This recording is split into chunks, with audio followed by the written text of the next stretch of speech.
বড় ভাই তাহলে আর দেরি কিসের, আমরা কাজ শুরু করি। হ্যাঁ ঠিক আছে, আপনারা যান, ওনাকে নিয়ে আসবেন, কিন্তু ঠিক 10 মিনিট পরে।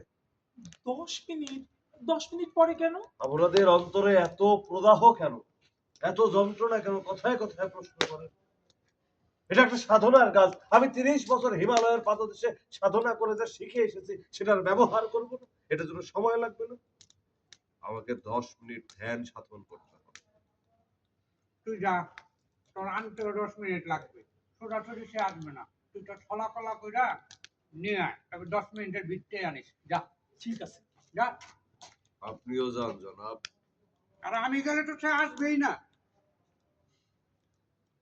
তাহলে পেছনে গিয়ে চুপচাপ দাঁড়িয়ে থাকেন। না, আপনার হাত বলো, দুটো আরে মুষ্ঠ আমার করেন। সামনে থেকে শোনো। Rolling action. তাহলে আপনি দাঁড়িয়ে আছেন কেন জনাব? আপনিও যান। আমি কই যাব? আমার সামনে থেকে অন্তত সরেন, আমার ধ্যানে নীরবতা লাগবে। তাহলে পিছনে যায় দাঁড়াই। ঠিক আছে দাঁড়ান, কিন্তু কোনো কথা বলবেন না। ঠিক আছে, আর বললাম। হাত দুটো মুষ্ঠ করে নিন, এই মুষ্টি খুলবেন না। কি করব? হাত মুষ্টি করুন। হুম, এবার করছি। পেছনে চলে যান। পিছনে যায় দাঁড়াবো না? ওকে। তারাই নিচে তাকাই এত থাকে। কথা বলে। ওকে, চলছে।